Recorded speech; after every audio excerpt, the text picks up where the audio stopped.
شروع اللہ کا نام لے کر جو بڑا مہربان نہایت رحم والا ہے۔ پیغمبر صلی اللہ علیہ وآلہ وسلم نے تیوری چڑھائی اور منہ پھیر لیا کہ ان کے پاس ایک نابینا آیا، اور تم کو کیا خبر، شاید وہ پاکیزگی حاصل کرتا یا وہ سمجھ جاتا تو تمہارا سمجھانا اسے فائدہ دیتا۔ اب وہ جو پرواہ نہیں کرتا سو اس کی طرف تو تم توجہ کرتے ہو، حالانکہ اگر وہ نہ سنورے تو تم پر کچھ الزام نہیں۔ اور وہ جو تمہارے پاس دوڑتا ہوا آیا اور وہ اللہ سے ڈرتا بھی ہے تو اس سے تم بے رخی کرتے ہو۔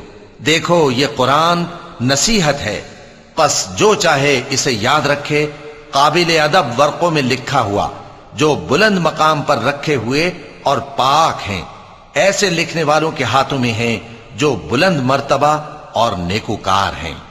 انسان مارا جائے، یہ کیسا ناشکرا ہے۔ اسے اللہ نے کس چیز سے بنایا؟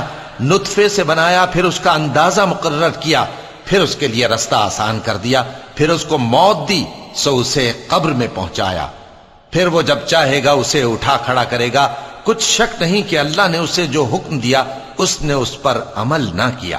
تو انسان کو چاہیے کہ اپنے کھانے کی طرف نظر کرے۔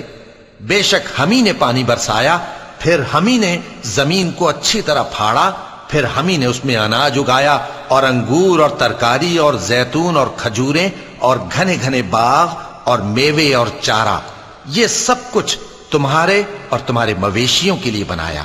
تو جب کانوں کو پھاڑنے والی آواز آئے گی اس دن آدمی اپنے بھائی سے دور بھاگے گا، اور اپنی ماں اور اپنے باپ سے، اور اپنی بیوی اور اپنے بیٹوں سے بھی۔ ہر شخص اس روز ایک فکر میں ہوگا جو اسے سب سے بے نیاز کر دے گی۔ اور کتنے چہرے اس روز چمک رہے ہوں گے، خنداں و شاداں، یہ نیکوکار ہیں۔ اور اس روز کتنے چہرے ایسے ہوں گے جن پر گرد پڑ رہی ہوگی اور ان پر سیاہی چڑھ رہی ہوگی، یہی لوگ ہوں گے انکار کرنے والے بد کردار۔